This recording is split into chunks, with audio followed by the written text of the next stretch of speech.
Student UP, Haryana और उड़ीसा के बाद अब दिल्ली पॉलिटेक्निक के स्टूडेंट ने भी हमें एक क्वेश्चन पेपर मेल किया है कि सर प्लीज इस क्वेश्चन पेपर को सॉल्व कर दीजिए। तो इसका ये है दिल्ली पॉलिटेक्निक अप्लाइड मैथ्स 1 का क्वेश्चन पेपर स्टूडेंट, और 3 घंटे का ये क्वेश्चन पेपर है और मैक्सिमम मार्क्स 100 है। आज हम पार्ट 1 डिस्कस करेंगे। पार्ट 1 में क्वेश्चन नंबर 1 है जिसमें कि आपको ABCD करके N तक पार्ट है, 14 पार्ट है, 14 में से आपको 10 करने हैं, ठीक है। और एक क्वेश्चन 2 मार्क्स का है, तो 14 में से आपको 10 करने हैं। अगर आपने 10 के 10 सही कर लिए तो 10 दूना 20 मार्क्स आपके कंफर्म हो जाएंगे। तो 2 मार्क्स के क्वेश्चन से ही आप अच्छा लीड कर सकते हो। तो इस प्रकार से आप, और देखिए स्टूडेंट एक चीज मैं और बता दूं, आप ऑल इंडिया के किसी भी पॉलिटेक्निक में पढ़ते हैं, अगर ये आपके सिलेबस में है जो मैं बता रहा हूं तो ये आपके काम का है, आप वीडियो आगे देख सकते हैं। जैसे कि क्वेश्चन नंबर 1 आपका APGP का है, क्वेश्चन नंबर 2 भी GP का है। तो अगर आपके सिलेबस में APGP है तो ये क्वेश्चन आपके बहुत काम का है। क्वेश्चन नंबर 3 आपका बाइनोमियल थ्योरम का है, द्विपद प्रमेय का है। तो अगर ये आपके सिलेबस में है तो ये क्वेश्चन आपके काम का है, ठीक है। लेकिन ये पता आपको, हाँ, equation of straight line, straight line अगर आपके सिलेबस में है, सरल रेखा का समीकरण निकालने का, तो ये इस क्वेश्चन को आप देख सकते हैं अगर आपके सिलेबस में है। ये पता आपको होना चाहिए कि आपके सिलेबस में क्या है क्या नहीं, ये बहुत ज्यादा इंपॉर्टेंट होता है। अगर आप बिना सिलेबस के कोई चीज देख रहे हैं, कर रहे हैं, तो आपको सफलता जो 100% मिलनी थी वो 50% हो जाती है। इस चीज का बहुत ध्यान रखें। अपना सिलेबस सबसे पहले, जो भी आप पढ़ाई कर रहे हैं, जैसे अप्लाइड मैथ्स फर्स्ट ईयर आप पढ़ रहे हैं, तो आपकी टेबल पे सिलेबस होना चाहिए अप्लाइड मैथ्स का। और सिलेबस कहाँ से मिलेगा स्टूडेंट? वो आप अपने स्टेट के, अपने टेक्निकल एजुकेशन की वेबसाइट पे जाइए, वहां से आप पॉलिटेक्निक अप्लाइड मैथ्स का सिलेबस डाउनलोड करके प्रिंट आउट रख करके अपने टेबल पे रखना चाहिए। और उस पे एक एक पॉइंट पे टिक करते रहना चाहिए कि ये मैंने कवर कर लिया, ये मैंने कवर कर लिया, ये छूट गया है। और उससे क्या होगा, जैसे हम क्वेश्चन पेपर आपको बता रहे हैं, इससे उसमें भी आपको हेल्प मिलेगी कि भाई ये सिलेबस में मेरे है तो ये क्वेश्चन पे मुझे देखना चाहिए, जो मेरे सिलेबस में नहीं है क्वेश्चन मुझे स्किप करना चाहिए, नेक्स्ट क्वेश्चन पे जाना चाहिए, ठीक है। तो इस प्रकार से ये समझने की कोशिश करनी चाहिए। तो चलिए क्वेश्चन को सॉल्व करना शुरू करते हैं। तो स्टूडेंट पार्ट ए में question number 1, attempt any 10 question, और 10 क्वेश्चन अगर आप करेंगे तो एक क्वेश्चन 2 मार्क्स का, तो 10 2 20 मार्क्स आपके कंफर्म हो जाएंगे। और पार्ट ए है इसका, क्वेश्चन नंबर 1 का part a, how many term are there in the series 3, 6, 9, 12, -36। तो स्टूडेंट अब इसको सॉल्व करना है तो कैसे करेंगे? आपके पास सीरीज दे रखी है, ठीक है। क्या दे रखी है? गिवन दैट 3, 6, 9, 12, लास्ट पद आपको 36 दे रखा है। क्या दे रखा है? 36 दे रखा है लास्ट पद, ठीक है जी। और अब आपको ये बताना है कि 3 से लेकर 36 तक इसके बीच कितने पद हैं। How many term in the, इस सीरीज में टोटल कितने पद है? 1, 2, 3, 4 और 5वां ये भी है, लेकिन बीच में भी कुछ पद होंगे। तो कितने टोटल पद हैं, ये कैसे निकालेंगे? तो सबसे पहले तो भैया ये पता होना चाहिए कि AP है, GP है, HP है। देखो सबसे पहले हम AP चेक करते हैं।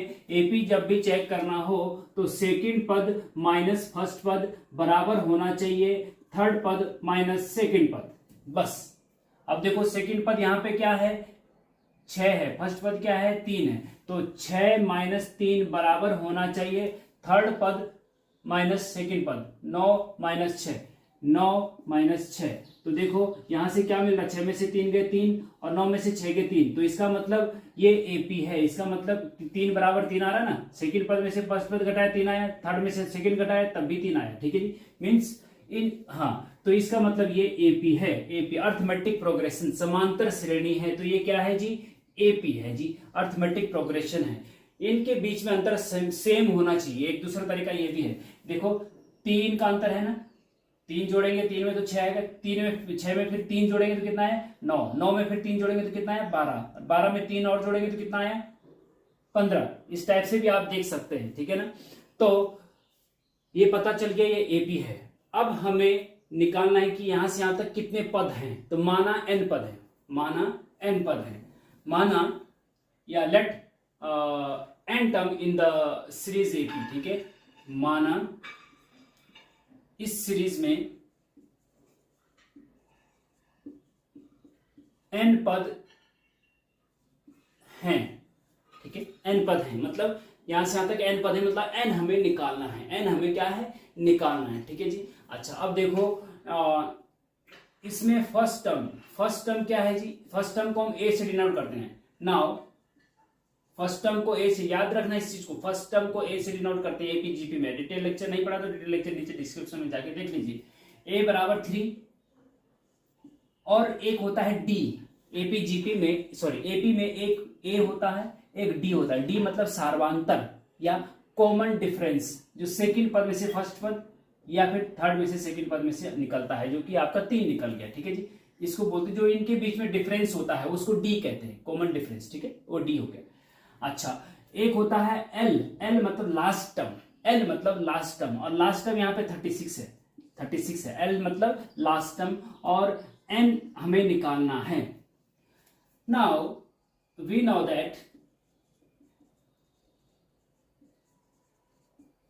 That last term of l बराबर, लास्ट टर्म देखो जैसे एपी का एनवा पद का फॉर्मूला होता है ना, ए एन बराबर A plus N minus 1 into D, ऐसे ही लास्ट पद का भी एक फॉर्मूला होता है, ए एन की जगह एल आ जाता है, बस एल बराबर A plus N minus 1 into D, ठीक है जी। लास्ट पद का भी एक फॉर्मूला होता है, जैसे ए एन एनवा पद का फॉर्मूला, एल मतलब लास्ट पद का फॉर्मूला, ठीक है, याद रखेंगे इसको, बहुत इंपॉर्टेंट है। लास्ट पद का फॉर्मूला होता है एल बराबर A plus N minus 1 bracket के अंदर इंटू डी, याद रखेंगे, बहुत इंपॉर्टेंट है। हाँ एम्प्लाइज एल की जगह पे आप 36 रख दीजिए, इज इक्वल टू ए की जगह पे 3 रख दीजिए, प्लस ब्रैकेट के अंदर एन माइनस 1, एन तो निकालना है ना, डी की जगह पे 3 रख दीजिए, ठीक है जी। एम्प्लाइज 36 इज इक्वल टू 3 प्लस 3 का अंदर मल्टीप्लाई करेंगे 3 का, तो 3 का n के साथ होगा तो 3n हो जाएगा, 3 का -3 के साथ होगा तो -3 हो जाएगा, ठीक है जी, है ना। अब देखो +3 से -3 कट गया, आपको क्या मिला, इधर तो मिला आपका 3n और इधर आपका 36 हो गया, तो यहां से आपको n बराबर क्या मिलेगा भैया, 36/3 मिलेगा ना, 3 एकम 3 3 दूना 6, तो n बराबर 12। कहने का मतलब ये है कि 3 से लेकर 36 तक 12 पद होंगे। आप चाहो तो काउंट भी कर सकते हैं। देखो जैसे माना इसके बाद क्या होगा, अगला पद 15 पद, 15 के बाद 3 और जोड़ दो 18, 18 के बाद 3 और जोड़ दो 21, 21 के बाद 3 और जोड़ दो 24, 24 के बाद 3 और जोड़ दो 27, 27 के 3 और 30, 30 के बाद 33 और 33 के बाद 36, बस हो तो गया। अब देखो 1 2 3 4 5 6 7 8 9 10 11 12, आप ऐसे भी कर सकते हैं, ये सिंपल तरीका है। लेकिन अगर 100 पद तक दे रखा है तब थोड़ा सा ये प्रॉपर मेथड आपको आना चाहिए, है ना। तो दोनों तरीके से आप कर सकते हैं, अगर छोटा क्वेश्चन है तो ओके। तो डायरेक्ट आप सीधे 2 मार्क्स के क्वेश्चन में स्टूडेंट एक चीज ध्यान रखना कि डायरेक्ट आप आंसर 2 भी लिख सकते हैं। अगर आपको पता है, बगल वाले ने आपको बता दिया 12 तो आप तो आपको 2 मार्क्स मिल जाएंगे, मजाक कर रहा हूं, लेकिन आपको प्रॉपर आना चाहिए। हाँ? तो next question, find 6 term of GP 12, -4, 4/3, 4/9 test. देखो स्टूडेंट, ये पहले ही आपको गिवन है कि ये जीपी है, क्या है ये, पहले ही लिखा हुआ जीपी। जीपी मतलब गुणोत्तर श्रेणी, geometric progression, okay. 12, -4, 4/3, -4/9, dash dash, ये पहले ही बोला हुआ जीपी है, तो आपको चेक करने की जरूरत नहीं है, ठीक है जी। इसमें आपको पता है कि जो फर्स्ट टर्म है वो 12 है, पहला पद, हाँ 12 है, और इसमें जैसे एपी में डी होता है, इसमें आर होता है, आर मतलब कॉमन रेशियो, वहां तो कॉमन डिफरेंस था कि इसके बीच में डिफरेंस है ना, और यहाँ पे क्या है, जीपी में होता है रेशियो, सेकंड पद बटे फर्स्ट पद बराबर होना चाहिए थर्ड पद बटे सेकंड पद, या सेकंड बटे फर्स्ट निकालो, वही आपका आर होगा। आर जो होगा वो होगा सेकंड पद बटे फर्स्ट पद। जब जीपी है ना, आगे जब पता चल गया जीपी है, तो सेकंड पद बटे फर्स्ट पद जो होगा वो आर होगा, कॉमन रेशियो, हाँ रेशियो है ना, इसलिए सेकंड पद क्या है, -4 है, और फर्स्ट पद क्या है 12 है, तो इसको सिंप्लीफाई करेंगे तो -4 एकम 4 4 3 12 -1/3, तो -1/3 आपका r आ गया जी। ठीक है जी। और इसमें 6 पद निकालना है, 6 पद, हाँ nवां पद, तो n 6 पद मतलब n इज इक्वल टू यहाँ पे 6 हो जाएगा जी। ठीक है। और 6 पद निकालना है, मतलब A6 आपको क्वेश्चन मार्क A6 आपको निकालना है। ठीक है जी। अब देखो जैसे AP का nवां पद होता है, AP का nवां पद क्या होता है, an बराबर a plus n minus 1 into D, याद रखना पड़ेगा आपको। हाँ, इसी प्रकार से GP का भी nवां पद होता है an बराबर a r की पावर n माइनस 1, याद रखना पड़ेगा भैया। नहीं पता तो डिटेल लेक्चर देख लीजिए, हाँ याद रखना पड़ेगा, इसके अलावा कोई तरीका नहीं। आप यहां पे लिखेंगे वी नाउ दैट, हम जानते हैं, we now that nth term of GP का nवां पद an बराबर होता है a इंटू आर की power n minus 1, therefore A6 बराबर क्या होगा, फाइंड द 6th टर्म। इस जीपी का छठवां पद निकालना है। जब nवां पद ये होता है तो छठवां पद क्या होगा, A6 होगा ना। nवें पद को an से डिनोट करते हैं तो छठवें पद को A6 से डिनोट करते, सिंपल सी बात है। तो जब an बराबर a r की पावर n माइनस 1 होता है, हमें पता है, तो छठवां पद A6 बराबर क्या होगा, तो A6 बराबर होगा a इंटू, हाँ A6 बराबर क्या होगा, a इंटू a की जगह 12 रख दो, इंटू r की जगह पे -1/3 रख दो, और उसकी होल पावर n माइनस 1, मतलब 6 माइनस 1, n बराबर 6, छठवां पद निकालना इसलिए बस। अच्छा, इज इक्वल टू 12 गुना गया -1/3 की होल पावर 5 बचेगा, 5 में से 6, ठीक है जी।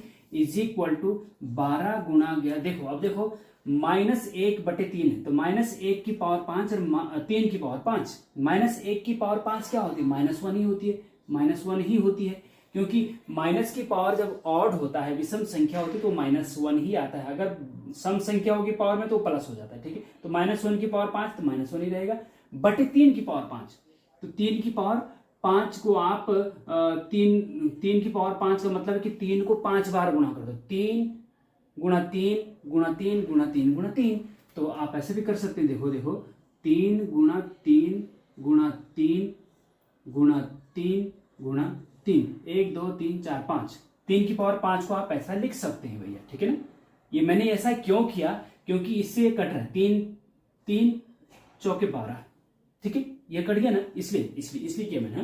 तो ऊपर तो हो गया 4 गुणा -4 कितना होता है, सॉरी 4 गुणा -1 माइनस का 4 हो गया, नीचे बचा आपका 3 गुणा 3 गुणा 3 गुणा 3, 3 तिया 9, 9 तिया 27, और 27 तिया कितना होता है भैया, वो लिख दीजिए 27 गुणा 3 इज इक्वल टू दिस, तो -4/3 सत्ता 21 का 1 हासिल 2, 3 दूना 6 और 2 8, तो 27 3 81 हो गए, तो -4/81 आपका आंसर हो जाएगा।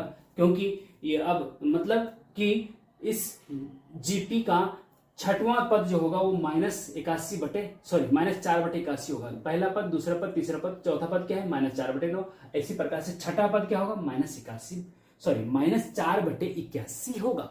ठीक है, इस प्रकार से समझना पड़ता है। अगर आपने जो भी मैं क्वेश्चन पेपर करवा रहा हूं स्टूडेंट, अगर वो क्वेश्चन पेपर आपने अच्छे से कर लिया तो एग्जाम में आप आसानी से पास हो सकते हैं, आसानी से। अगर आपने अच्छे से कर लिया, अच्छे से देखा समझा, एकांत में बैठ के देखा समझा और नोट्स बनाए, और उससे रिलेटेड, जैसे मानना मैंने जीपी का एक क्वेश्चन करवा दिया, अब उससे रिलेटेड अपने बुक से या और क्वेश्चन पेपर जो आपके पास है उससे, इससे रिलेटेड क्वेश्चन और 2-4 प्रैक्टिस करो, तो 100% आप बहुत स्ट्रांग हो जाओगे। 100 में से आपको 100 भी आ सकते हैं, 100 में से 100 भी आ सकते हैं, लेकिन 50% तो कहीं नहीं। ठीक है जी, इस प्रकार से ये आपको समझना पड़ेगा, इस प्रकार से आपको तैयारी करनी पड़ेगी। और एक चीज मैं और बता दूं आपको, जब भी आप एग्जाम में बैठते हैं तो एग्जाम में सबसे पहले उन क्वेश्चंस को करना चाहिए जो आपको बहुत अच्छे से आते हैं। ठीक है, उसके बाद जो नहीं भी आते हैं उन पे कुछ ना कुछ आप करके जाइए, खाली कॉपी मत छोड़िए। खाली कॉपी छोड़ने से बहुत नुकसान होता है। एग्जामिनर अगर चाहे भी कुछ मार्क्स देना तो वो नहीं दे पाता, खाली पे कहाँ देगा।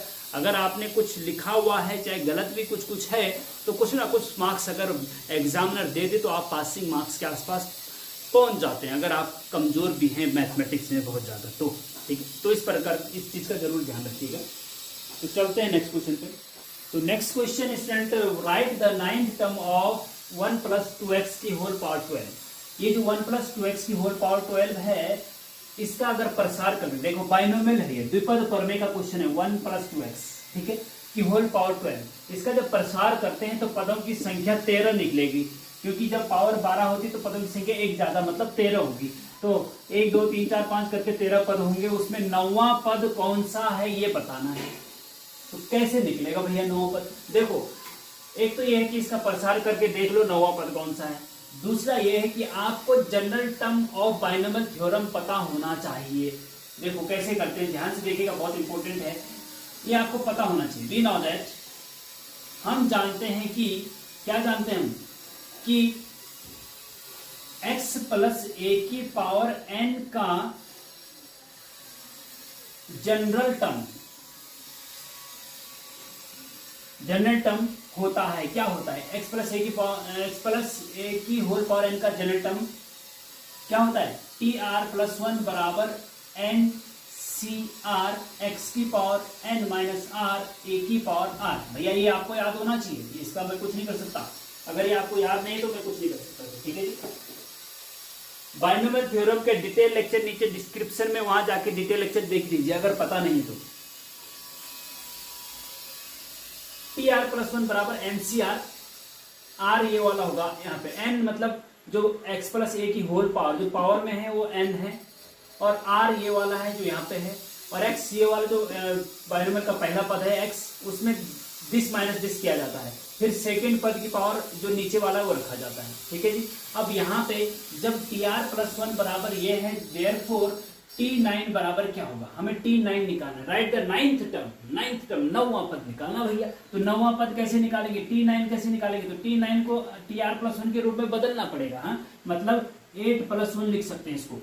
T9 को आप क्या लिखेंगे, T8 प्लस 1, अगर T10 होता है यहाँ पे तो T9 प्लस 1 लिखते हैं ना, तो ये प्लस 1 क्योंकि R प्लस 1 के रूप में बनाना है। अब देखो R की जगह पे यहाँ पे 8 आ गया, ठीक है जी, is equal to NCR, n मतलब देखो अब n क्या होगा, देखो अब इसकी तुलना इससे करेंगे, n यहाँ पे पावर में n है तो यहाँ पे पावर में n की जगह क्या है 12 है, तो n की जगह क्या आ जाएगा 12, CR, R की जगह पे देखो यहाँ पे R 8 हो गया, ठीक है जी, 8 हो गया, क्योंकि ये वाला R है ना, तो ये वाला 8 यहाँ पे इंटू x की पावर मतलब पहला पद, यहाँ पे पहला पद क्या है 1 है जी, तो x की जगह पे 1 आएगा, 1 की पावर क्या हो जाएगा दिस माइनस दिस, ऊपर वाला माइनस नीचे वाला, ठीक है, ओके, n माइनस आ रहा हूं, इंटू a की पावर मतलब सेकेंड पद की पावर, सेकेंड पद यहाँ पे देखो क्या है 2x है, तो क्या है 2x, वही जरा ध्यान यही रखना है कि x एक सेकेंड पद 2x है, 2x की पावर ये नीचे वाला मतलब 8 आ रहे ना, बस ये आपका 9वां पद आ गया।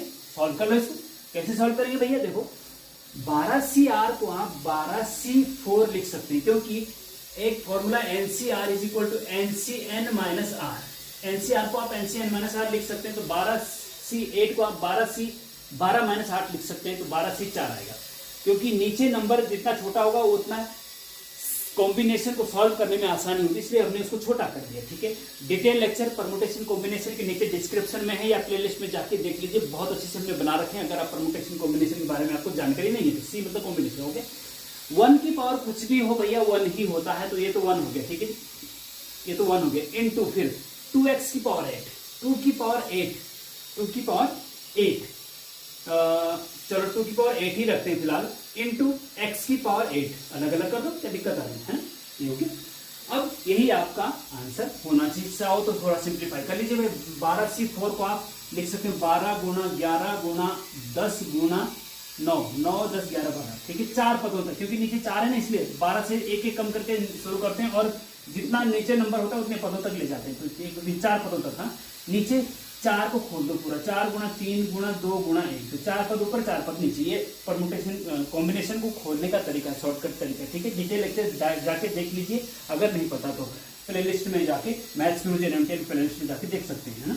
इनटू 1 तो 1 है, 2 की पावर 8, तो 2 की पावर 8 को 2 मतलब कि 2 को 8 बार गुणा करना, 2 को 8 बार, 2 गुना 2 गुना 2 गुना 8 बार, तो 2 को 4 बार करेंगे तो 2 गुना 2 गुना 2 गुना 2, 2 दूना 4 दूना 8 दूना 16, हाँ, तो कहने का मतलब है कि 2 की पावर 4 कितना हो गया, 2 दूना 4 दूना 8 दूना 16, 2 की पावर 4 तो हो गया भैया 16, गुणा फिर 2 की पावर 4 और है तो वो हो गया 16, ठीक है जी, और इंटू फिर आपका x की पावर 8 हो गया। अब यहां से देखिए आप 4 दूना 8, 4 दूना 8 हो गया ना, और 8 दूना 16, 2 से 2, अब 3 से 3, 3 चौके 12, ठीक है, ऊपर कट गया जी। अब देखो ऊपर जो बचा आपका, ऊपर 4 गुणा, नीचे सारे कट चुके हैं, 4 गुणा 11 गुणा 10 गुणा 9 गुणा 2 गुणा 16 और गुणा x की पावर 8, ठीक है जी। इनका मल्टीप्लाई मैं आपके ऊपर छोड़ देता हूं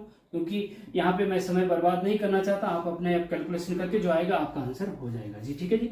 ये आपका 9वां पद है, ये आपका 9वां पद है। आप चाहो तो यहाँ पे भी छोड़ सकते हैं, कोई दिक्कत वाली बात नहीं, 2 मार्क्स का क्वेश्चन है, यहाँ पे भी आप छोड़ सकते हैं, ठीक है जी। आप यहाँ पे सिंपली लिख सकते हैं 2 की पावर 8 इंटू 12c4 x की पावर 8 आंसर, यहाँ पे भी आप छोड़ सकते हैं, ठीक है, 2 मार्क्स का है, कोई दिक्कत नहीं। इस प्रकार से बाइनोमियल थ्योरम का क्वेश्चन ये आप आसानी से कर सकते हैं। बहुत सारे डिटेल लेक्चर स्टूडेंट हमने बाइनोमियल थ्योरम के बहुत अच्छे से बना रखे हैं, वहां पे जाके आप डिस्क्रिप्शन में लिंक है उसको बहुत अच्छे से देख सकते हैं आप, वो बहुत मजा आपको आएगा। तो next question student, find the equation of straight line passing through the point -1, -2 with slope 4/5। मतलब एक सरल रेखा की समीकरण ज्ञात कीजिए जो बिंदु -1, 2 से होकर जाती है तथा उसका ढाल 4/5 है, ठीक है। अच्छा देखो स्टूडेंट, क्या है कि वो कह रहा है कि एक सरल रेखा लाइन है, सीधी रेखा है, इस लाइन की इक्वेशन बतानी है, जबकि इस लाइन पर एक पॉइंट, ये जो लाइन है इस पॉइंट P से होकर जा रही है, इस पॉइंट P के कोऑर्डिनेट है -1, -2, ठीक है जी।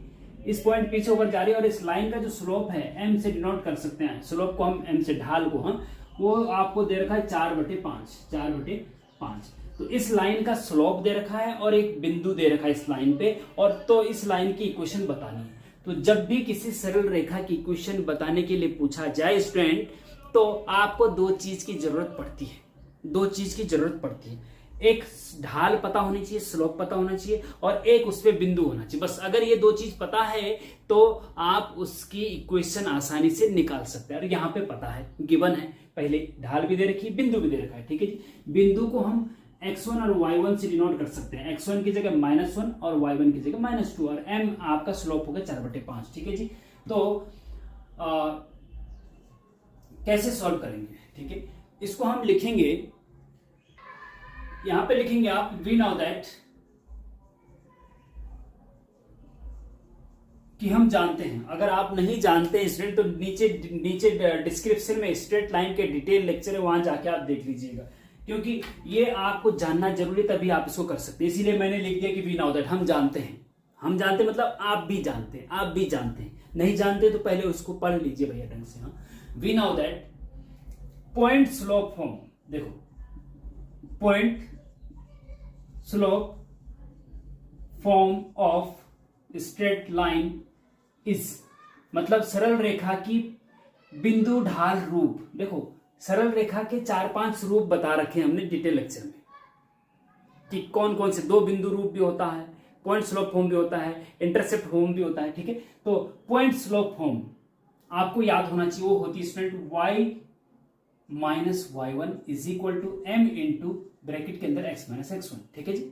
बस सिंपल पॉइंट रख दो, y और x तो वेरिएबल है, फिक्स रहेंगे, x1 y1 की जगह पॉइंट का मान आ जाएगा, x1 की जगह पहला पॉइंट, y1 की जगह दूसरा पॉइंट, और m की जगह 4/5 आ जाएगा बस। तो y - y1, x और y फिक्स रहेंगे, इसमें इसकी जगह पे मत रखना कुछ, हाँ ये वेरिएबल है x और y, हाँ y - y1, y1 क्या है जी, -2 है। तो देखो इस चीज का भी ध्यान रखना कि -y1 की जगह -1 -2 रखेंगे, चलो चलो रख देते, पहले y माइनस और y1 की जगह -2 ब्रैकेट के अंदर रखेंगे फिर, है क्योंकि -2 है ना, इसलिए इज इक्वल टू m की जगह पे 4/5, फिर ब्रैकेट x - x1 की जगह पे क्या रखेंगे भैया, x1 की जगह -1 है, तो ये भी आप ऐसे रख सकते हैं, कोई दिक्कत नहीं। डायरेक्ट भी कर सकते थे आप कि क्यों, हाँ ठीक है चलो कोई बात नहीं। y, अब देखो इस ब्रैकेट अगर खोलते ना तो माइनस माइनस का मल्टीप्लाई हो जाता है, तो माइनस माइनस प्लस हो जाता है, तो प्लस का 2 हो जाएगा। इस चीज का ध्यान रखेंगे, प्लस माइनस का ध्यान रखेंगे, गलतियां कर देते हैं आप लोग। हाँ, इज इक्वल टू 4/5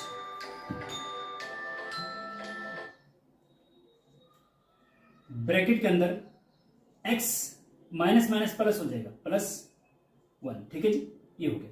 इस प्रकार से इसको ऐसा कर सकते हैं। अब जो बटे में है 5 क्रॉस मल्टीप्लीकेशन इक्वल टू के है ना, इसके अपॉन में 1 है, इसके अपॉन में 5 है, तो क्रॉस मल्टीप्लीकेशन 1 का मल्टीप्लाई यहाँ, 5 का मल्टीप्लाई यहाँ होता है, ठीक है जी। तो 5 का मल्टीप्लाई जब यहाँ करेंगे तो 5 का 2 पर y + 2 के साथ होगा, 5 का y के साथ होगा तो 5y हो जाएगा, प्लस 5 का 2 के साथ होगा, 5 दूनी 10 हो जाएगा, ठीक है जी। और इस 4 का अंदर मल्टीप्लाई कर दो, 4x + 1 सॉरी +4, 4x और 1 के साथ 4 आ जाएगा, ठीक है जी। अब इसको सिंप्लीफाई थोड़ा सा, x देखो y वाले को उधर ले जाओ, इस सारे को उधर, क्योंकि x पहला टर्म लिखते हैं हम, जो सरल रेखा की व्यापक समीकरण होती है वो होती है ax + by + c = 0, ठीक है जी, इस प्रकार की होती है। तो पहले x होता था, y होता था, कांस्टेंट टर्म होता है, इसीलिए हम चाहते हैं कि पहला जो x है वो पॉजिटिव रहे, तो इसको इधर ही रखो क्योंकि ऑलरेडी पॉजिटिव है, इसको उधर ले जाओ, ये लेफ्ट साइड सारी की सारी राइट साइड में ले जाओ, तो 4x तो अपनी जगह पे है, 5y उधर जाएगा तो माइनस का 5y हो जाएगा, ना हाँ। अब प्लस का 10 उधर जाके क्या हो जाएगा, -10, -10 प्लस का 4, -10 प्लस का 4 कितना होगा भैया, -6 होगा, और यहाँ क्या बचेगा फिर, = 0। हाँ, तो ये आपका देखो ax + by + c, 4x - 5y - 6 = 0, a की जगह 4 है, b की जगह -5 है, c की जगह -6, तो ये आपका जनरल इक्वेशन हो गया, जनरल रूप में आ गया। सरल रेखा की 2 चर वाली रैखिक समीकरण, जो स्ट्रेट लाइन की जो भी इक्वेशन होती है वो 2 वेरिएबल वाली रैखिक समीकरण होती है। x और y 2 वेरिएबल है और x की पावर 1 है, y की पावर 1 है, मतलब रैखिक समीकरण, लीनियर इक्वेशन आनी चाहिए। हाँ, अगर x² आ गया तो लीनियर इक्वेशन नहीं रहेगा, सीधी रेखा नहीं होगी, फिर वो पैराबोला हो जाएगा, ठीक है ना। तो ये आपका आंसर बिल्कुल सही आया है। इस प्रकार से आप छोटे छोटे क्वेश्चन को और इसके आसपास के अपने बुक से भी प्रैक्टिस प्रैक्टिस करिए। इसी से काम नहीं चलेगा, प्रैक्टिस आपको अपनी बुक से इससे रिलेटेड क्वेश्चन की करनी पड़ेगी। अगर उसके आंसर सही आ रहे हैं तो इसका मतलब आपको समझ में आ गया है, नहीं तो फिर एक बार फिर से रिवीजन करके फिर से 10 सेकेंड टक या फिर से पूरा वीडियो फिर से देखिए, तो फिर धीरे धीरे आपको समझ में आने लग जाएगा। Find the next question. Find the equation of the circle centered at 1, -1 having radius 5. मतलब एक सर्किल की वृत्त की समीकरण बतानी है जिसका केंद्र 1, -1 है और त्रिज्या 5 है, ठीक है जी। आपके पास एक सर्किल है, ये सर्किल है, इसका सेंटर दे रखा है। सेंटर जो है स्टूडेंट, इसको C से डिनोट करो या O से, C से ही करो क्योंकि वो तो ओरिजिन हो जाता है ना, C से डिनोट करो। तो इसका सेंटर है 1, -1, ठीक है जी। और जो इसकी त्रिज्या है, रेडियस है C से लेकर P तक की डिस्टेंस की, वो है आपकी 5। इस सर्किल की रेडियस दे रखी है और सेंटर दे रखा है, तो इस सर्किल की इक्वेशन बतानी है क्या होगी। तो अब क्या होगी, सर्किल की इक्वेशन आपको याद होनी चाहिए। जब रेडियस और देखो, जब किसी सर्किल का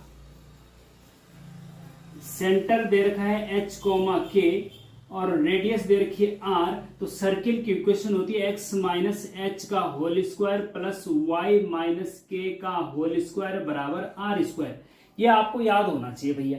जब देखो सर्किल की इक्वेशन दो तीन फॉर्म में होती है। एक होता है जब सेंटर और रेडियस दे रखा हो तो इस फॉर्म में, एक होता है general equation x² + y² + 2gx + 2fy + c = 0। ये जनरल इक्वेशन होती है, यहाँ पे हम डिस्कस नहीं करेंगे। डिटेल लेक्चर सर्किल के नीचे डिस्क्रिप्शन में लिंक है, जाके देखिए, बड़ा मजा आएगा, सब कुछ समझ में आएगा सर्किल के बारे में। यहाँ पे हम इसकी बात करेंगे केवल, ठीक है। एक होता है जब डायमीटर दे रखे, सेंटर इस किनारे का और इस किनारे के निर्देशांक दे रखे होते, तो x - x1 x - x2 plus y - y = 0 करके होता है, ठीक है जी। तो कुल मिला के फिलहाल तो आप यहाँ पे कि जब सेंटर दे रखा हो h, k और त्रिज्या r दे रखी हो, तो x - h और k सेंटर के कोऑर्डिनेट है और r त्रिज्या है, x और y वेरिएबल फिक्स रहता है, ठीक है जी। तो यहाँ पे आप लिखेंगे, जब आप इसको सॉल्व करेंगे, कि वी नाउ दैट, हम मान के चलते कि आपको आता है, ठीक है जी। We now that equation of circle is, या फिर ये लिख सकते हैं कि सर्किल की इक्वेशन जब उसके सेंटर h, k और रेडियस r हो, तो equation of circle is x - h का whole square plus Y minus K का होल स्क्वायर बराबर आर स्क्वायर। ठीक है जी, equation number 1। Now put h comma k is equal to 1 comma -1 and r is equal to 5 in equation 1। समीकरण 1 में h और k की जगह -1 कॉमा -1 रखो, क्योंकि सेंटर आपको 1 कॉमा -1 दे रखा, मतलब h की जगह 1, k की जगह -1 और r की जगह 5 रखो समीकरण 1 में। बस आंसर आ गया आपका। ठीक है जी, तो x माइनस h की जगह क्या रखेंगे 1 रखेंगे, तो x माइनस 1 का square plus y minus k की जगह -1 रखेंगे। तो जब k की जगह -1 रखेंगे तो -1 ऑलरेडी तो माइनस माइनस का मल्टीप्लाई प्लस होता है, तो प्लस का 1 हो जाएगा। इस चीज का ध्यान रखना, ये गलती आप लोग बहुत करते हैं। इस प्लस ये प्लस हो जाना है, ठीक है ना, इस चीज का ध्यान रखना। होल स्क्वायर तो है इज इक्वल टू आर का स्क्वायर मतलब 5 का स्क्वायर, बस आंसर हो गया।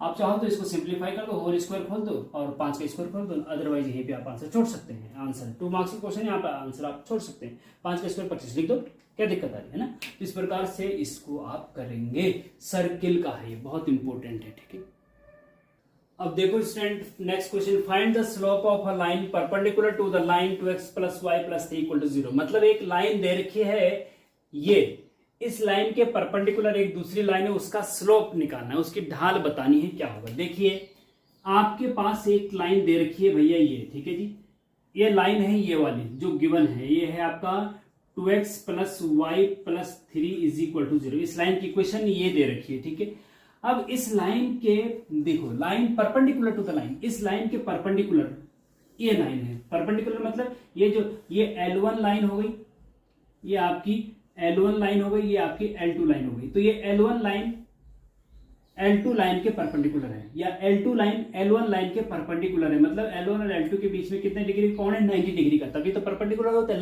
लंबवत है। ठीक है, तो इस लाइन का ये जो L2 लाइन, इस लाइन का स्लोप बताना है। तो मान लीजिए जो L1 लाइन है उसका स्लोप M1 है और इसका स्लोप M2 है, तो M2 आपको निकालना है। L1 लाइन का स्लोप, तो जब किसी लाइन की इक्वेशन दे रखी होती है तो उस लाइन का स्लोप आसानी से निकाला जा सकता है। कैसे, अभी बताते हैं, लेकिन हमें इसका निकालना है। तो सबसे पहले तो इसका निकालो, इस लाइन का स्लोप जिसकी इक्वेशन दे रखी है, तब इसका भी निकल जाएगा। बताते हैं कैसे। देखो आपके पास गिवन लाइन दे रखी है, given line is, equation of given line, हाँ, equation of given line is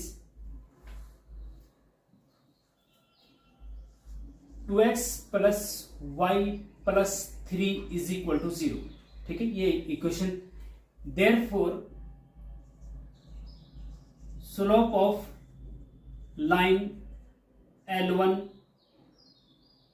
is M1 बराबर क्या होगा। देखो ये जो इसको हमने L1 लाइन दे रखा ना, इस लाइन का स्लोप क्या होगा। जब लाइन की इक्वेशन दे रखी तो लाइन का स्लोप क्या होगा। देखो स्टूडेंट, एक चीज मैं बताऊं आपको, डिटेल लेक्चर स्ट्रेट लाइन के नीचे डिस्क्रिप्शन में वहां जाके देख लीजिए, अगर बिल्कुल भी समझ में नहीं आ रहा। जब भी कोई, देखिए यहां पे मैं रफ पे कर देता हूं, ठीक है, रफ मान लीजिए इसको, ax plus b y plus c equal to 0, ये रेखा का व्यापक रूप होता है, किसी भी लाइन का व्यापक रूप होता है। जब ये लाइन की इक्वेशन दे रखी है और अगर मैं बोलूं भाई इसका स्लोप बताओ, इस लाइन का स्लोप बताओ, ढाल बताओ, तो जो ढाल होता है ना वो होता है minus coefficient of x upon coefficient of y, x का गुणांक बटे y का गुणांक, आगे माइनस चिन्ह आएगा। अब यहां पे माइनस चिन्ह आगे आएगा, x का कोफिशिएंट क्या है, a है, बटे y का कोफिशिएंट क्या है, प्लस का b है, तो b, तो माइनस b a बटे b आपका ढाल आ गया। ठीक है, यहां पे देखिए m1 बराबर क्या होगा, minus coefficient of x upon coefficient of y, मतलब x का गुणांक बटे y का गुणांक, माइनस चिन्ह तो रहेगा, x का गुणांक मतलब x के आगे क्या है, 2 है, तो 2 लिख दो भैया, बटे y का गुणांक क्या है, y के आगे क्या है, प्लस है केवल, तो कुछ नहीं मतलब 1 है, प्लस 1, तो 1 लिख दो, तो ये आपका हो गया माइनस का 2, m1 आपका आ गया माइनस का 2। मतलब इसकी ये जो लाइन है जो दे रखी जिसकी इक्वेशन, उसका ढाल आ गया माइनस का 2। ठीक है, ये इसका ढाल आ गया। अब जब इसका ढाल आ गया तो इसका ढाल आसानी से निकाल सकते हैं जो इस लाइन के परपेंडिकुलर है। स्टूडेंट जब दो लाइन एक दूसरे के परपेंडिकुलर होती हैं तो उनके ढालों के बीच में जो उनके स्लोप्स होते हैं उनका बीच में एक रिलेशन होता है, वो होता है m1 इंटू m2 बराबर -1। याद रखना इसको, बहुत इंपॉर्टेंट है। क्यों होता है डिटेल लेक्चर नीचे डिस्क्रिप्शन में लिंक है, वहां जाके देख लीजिए। यहां पे केवल आप याद रखिए कि दो लाइन एक दूसरे के परपेंडिकुलर अगर हैं तो उन दोनों लाइनों के बीच की उन दोनों की जो ढाल है m1 और m2 उनके बीच का जो संबंध है वो बराबर किसके होता है, m1 इंटू m2 बराबर -1। मतलब दोनों ढालों का मल्टीप्लाई बराबर -1 के होता है। ये इसको perpendicularity condition of two lines भी कहते हैं। बहुत इंपॉर्टेंट, डायरेक्ट भी पूछा जाता है कि भाई बताइए perpendicularity condition of two lines क्या होती है, तो m1 इंटू m2 बराबर -1 लिख देंगे आप, तो आंसर आपको 2 मार्क्स मिल जाए। तो यहां पे भी चूंकि line L1 is perpendicular to line L2, therefore m1 into m2 बराबर -1। ठीक है, अब हमें m2 निकालना है, तो यहां से m2 बराबर क्या होगा, -1 बटे m1 बटे में चला जाएगा ना, m1 बटे में चला जाएगा। -1 बटे m1 क्या है भैया, देखो m1 -2 है तो माइनस का 2, माइनस से माइनस कट जाएगा तो 1/2 आपका आंसर आ जाएगा। ठीक है, इस प्रकार से आप find the slope of the line perpendicular, तो इस लाइन के परपेंडिकुलर जो लाइन है उसका स्लोप क्या आया भैया, उस लाइन का स्लोप आया है 1/2। इसका -2 था, इसका 1/2 आ गया, तो ये आंसर है आपका 1/2। ठीक है जी, इस प्रकार से इसको आप समझेंगे, बहुत इंपॉर्टेंट है। तो नेक्स्ट क्वेश्चन स्टूडेंट जी, find the value of 1 - 2 sin square 45 degree, इसका मान निकालना है। नेक्स्ट क्वेश्चन भी मैंने और 2 क्वेश्चन एक साथ लिख दिए। Prove that sec a -1 into sec a +1 into cot a is equal to tan a prove करना है। दोनों टेक्नोमेट्रिक इसलिए मैंने एक साथ लिख दिए स्टूडेंट। ठीक है स्टूडेंट, तो इस प्रकार से ये 7वां क्वेश्चन या 8वां क्वेश्चन है। उसके बाद 6 क्वेश्चन और बचते हैं, 14 क्वेश्चन टोटल हैं 2 मार्क्स के। ठीक है जी, तो 6 क्वेश्चन और बचते हैं। ये 8 क्वेश्चन मैं इसी पार्ट में करवा रहा हूं, इन 2 क्वेश्चन को करवा रहा हूं, तो 8 क्वेश्चन कंप्लीट हो जाएंगे। उसके बाद 6 क्वेश्चन मैं अगले पार्ट में लेके आऊंगा, और उसके बाद जो और बड़े बड़े इंपॉर्टेंट क्वेश्चन है उसको फिर नेक्स्ट तीसरे पार्ट में लेके आएंगे। लेकिन आपको हमारे साथ बने रहना है, एक एक वीडियो लेक्चर को क्रम से देखना है, पूरे क्वेश्चन पेपर को डिटेल में सॉल्व करना है। और क्वेश्चन पेपर का लिंक भी स्टूडेंट मैं नीचे टेलीग्राम चैनल का लिंक है, वहां पे जाके टेलीग्राम चैनल को ज्वाइन करिए, तो आपको जो ये क्वेश्चन पेपर मैं करवा रहा हूं इसका पीडीएफ का लिंक वहां पे उपलब्ध हो जाएगा आपको। ठीक है, वहां पे पीडीएफ आपको मिल जाएगी। ठीक है, इस प्रकार से आप ये अच्छे से सॉल्व करने का प्रयास करें। अब देखिए हम जी वाला कर रहे हैं सबसे पहले। ठीक है जी, आपको 1 - 2 sin स्क्वायर 45 डिग्री का मान निकालना है, क्या होगा भैया। ठीक है जी, तो सिंपल है, ट्रिग्नोमेट्री का क्वेश्चन है, तो आसानी से 1 - 2 इंटू साइन स्क्वायर 45। देखो साइन स्क्वायर, देखो ऐसा होगा ना, ये जो साइन स्क्वायर 45 डिग्री है ना, इसको आप ऐसा भी लिख सकते हैं, साइन 45 डिग्री का होल स्क्वायर भी लिख सकते हैं। ठीक है जी, ये एक ही चीज है, दोनों एक ही चीज है, लेकिन 45 पे स्क्वायर होगा तो वो अलग चीज हो जाएगा। ठीक है, साइन स्क्वायर 45 बराबर साइन 45 के होल स्क्वायर। ठीक है, तो एक ही चीज है। तो कहने का मतलब यह है कि हमें पहले साइन 45 की वैल्यू रखनी है और उसका होल स्क्वायर कर देना। साइन 45 का मान क्या होता है, 1/√2 होता है। अगर नहीं पता तो ट्रिग्नोमेट्री के डिटेल लेक्चर नीचे डिस्क्रिप्शन में वहां जाके देख लीजिए। 1/√2 होता है साइन 45 का मान। ठीक है जी, और उसका होल स्क्वायर तो है। अब इसको सॉल्व करो। 1 - 2 इंटू 1 का स्क्वायर 1 होता है, √2 का स्क्वायर क्या होता है, √2 का स्क्वायर, रूट से स्क्वायर हट जाता है 2 बचता है, 2 से 2 कट जाएगा तो यहाँ पे लिखते चलो 1 - 1 बचा, केवल 1 - 1 0 होता है, आपका आंसर 0 आ गया जी। ठीक है जी, इस प्रकार से आप इसको करेंगे, इस प्रकार से आप इसको करेंगे।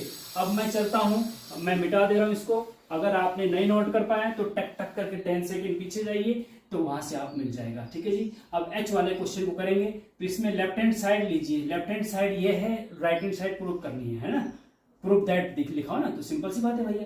तो sec a -1 into sec a +1 into cot a is equal to 10 लेके आना है। ठीक है, अब कैसे करें इसको बताइए, इसको कैसे करें। तो ऐसा स्टूडेंट जब भी ट्रिग्नोमेट्री का क्वेश्चन प्रूव करने के लिए आए तो एक मैं आपको सूत्र बता दे रहा हूं, सीक्रेट फॉर्मूला बता दे रहा हूं। वो ये है कि जो भी आपको साइन कॉस टेन शिक्षक त्रिकोणमितीय अनुपात होते सबको जितना हो सके साइन और कॉस में बदलने का प्रयास करो, साइन और कॉस में बस, ठीक है। अब साइन और कॉस में तभी बदल पाएंगे जब आपको पता होगा कि भैया साइन थीटा बराबर 1/cos थीटा होता है, या टेन थीटा बराबर साइन थीटा बटे कॉस थीटा होता है। ये आपको पता होना चाहिए। नहीं पता तो नीचे डिस्क्रिप्शन में ट्रिग्नोमेट्री के डिटेल लेक्चर वहां जाके देख लीजिए। अच्छा देखिए, is equal to sec cos का उल्टा होता है तो सेक ए को 1/cos ए लिख सकते हैं आप, ठीक है जी। अच्छा, इसको आप सिंपल मल्टीप्लाई भी कर सकते हैं यार, ए स्क्वायर माइनस बी स्क्वायर का फॉर्मूला लगा के भी कर सकते हैं, है ना। एक तो मैंने वो बताया भाई साइन और कॉस में, जैसे सेक को 1/cos लिखेंगे, इसको भी 1/cos लिखेंगे, इसको cos बटे साइन लिखेंगे, तो सिंपलीफाई करके ऐसा भी कर सकते हैं। लेकिन यहाँ पे मुझे एक और इजी तरीका महसूस हो रहा है। जैसे देखो ना, आपको पता होना चाहिए कि a माइनस बी और a प्लस बी बराबर क्या होता है। वो होता है a square minus B square, a minus B into A plus B, A square minus, ये फॉर्मूला आपको पता होना चाहिए। यहाँ पे a माइनस बी और a प्लस बी, a की जगह सेक a है, b की जगह 1 है, तो इसको इन दोनों का आपस में मल्टीप्लाई करके क्या आ जाएगा, a square minus B square, मतलब सेक स्क्वायर a माइनस 1 का स्क्वायर मतलब 1 होता है, माइनस 1 का स्क्वायर 1 होता है, कोई दिक्कत नहीं है जी। ये हो गया इतना, ठीक है जी। अब ये हो गया आपका कॉट a, ठीक है। अच्छा, अब देखो एक फॉर्मूला आपको पता होना चाहिए, 1 प्लस टेन स्क्वायर ए बराबर होता है स्टूडेंट सेक स्क्वायर ए, ठीक है। अब 1 को उधर ले जाएंगे तो टेन स्क्वायर ए बराबर क्या हो जाएगा, सेक स्क्वायर ए माइनस 1, सेक स्क्वायर ए माइनस 1। तो सेक स्क्वायर ए माइनस 1 की जगह टेन स्क्वायर ए लिख सकते हैं कि नहीं, लिख सकते हैं ना, लिख सकते हैं ना। अब भैया आप ये पता होना चाहिए आपको, मुझे पता है मैंने लिख दिया, लेकिन आपको पता है नहीं है, कैसे पता चलेगा। आप डिटेल लेक्चर पढ़िए, अगर नहीं पता तो, पता है तो बहुत अच्छी बात है। 1 प्लस टेन स्क्वायर ए बराबर सेक, तीन त्रिकोणमितीय सर्व समीकरण होती हैं, एक 1 प्लस टेन स्क्वायर ए बराबर सेक स्क्वायर ए, एक 1 प्लस कोट स्क्वायर ए बराबर कोसेक स्क्वायर ए, एक साइन स्क्वायर ए प्लस कोस स्क्वायर ए बराबर 1। ये आपको याद होनी चाहिए। नहीं याद हो डिटेल लेक्चर देखेंगे आप तो प्रैक्टिस करेंगे, सब कुछ याद हो जाएगा, ओके। तो इसकी जगह पे आप सेक स्क्वायर की जगह टेन स्क्वायर ए रख सकते हैं। क्या रख सकते हैं, देखो टेन स्क्वायर ए रख दिया जी हमने इसकी जगह पे, ठीक है। इनटू क्या है, कॉट ए है, इनटू क्या है, कॉट ए है। अच्छा जी, अब देखो is equal to ten square A into cot A. Cot जो होता है ना, टेन का उल्टा होता है, तो कॉट को आप 1/10 लिख सकते हैं, टेन ए, कॉट ए को आपने 1/10 ए लिख दिया जी। टेन का उल्टा होता है, कॉट ए बराबर 1/10 ए होता है, इसलिए कॉट ए की जगह 1/10 लिख दिया। तो एक टेन ए नीचे, दो टेन ए ऊपर है, तो एक स्क्वायर कट जाएगा, बचेगा क्या, एक ऊपर जो है एक टेन ए बचेगा, और यही आपकी राइट हैंड साइड भी है। तो प्रूव्ड हो गया जी भाई साहब, भाई साहब प्रूव हो गया। इस प्रकार से प्रूव करेंगे, है ना। तो इस प्रकार से स्टूडेंट ये आपका 8 क्वेश्चन हो गया, 8 दूना 16 मार्क्स। अगर अच्छे से आपने प्रैक्टिस कर ली, एकांत में बैठ के पढ़ा होगा आपने, तो सब कुछ समझ में आ गया होगा। और नहीं आया समझ में तो एक बार फिर से वीडियो को देखिए और अपने बुक से, अपने क्वेश्चन पेपर से रिलेटेड क्वेश्चंस के प्रैक्टिस करिए, तो 100% आप मैथ्स में पास हो जाओगे, और बैक है तो बैक क्लियर हो जाएगी। मैं इसी मिशन पे निकला हूं कि इंडिया में मैथ्स की में बैक की समस्या समाप्त होनी चाहिए। सबसे ज़्यादा स्टूडेंट की मैथ्स में बैक रहती है। मैं इसी मिशन पे निकला हूं कि कोई भी, अभी पॉलिटेक्निक मेरा मिशन है, पॉलिटेक्निक के बच्चे आप किसी भी ऑल इंडिया में कहीं भी किसी भी पॉलिटेक्निक में पढ़ते हों, तो मैथ्स मैं आप लोगों की इस प्रकार से बना दूंगा कि आपकी मैथ्स में बैक नहीं आएगी। इस मिशन पे मैं निकला हूं और इसमें आप मुझे सहयोग करें। जितना आप सहयोग करेंगे, जितना आप मोटिवेशन देंगे, लाइक करेंगे, सब्सक्राइब करेंगे, नियर एंड डियर को ज़्यादा से ज़्यादा वीडियो लेक्चर को शेयर करेंगे, उतना ज़्यादा मैं भी आपको सहयोग करूंगा और हम आगे बढ़ेंगे और अपने मिशन में कामयाब होंगे। तो थैंक यू वेरी मच, मिलते हैं नेक्स्ट लेक्चर में। जय हिंद, जय भारत।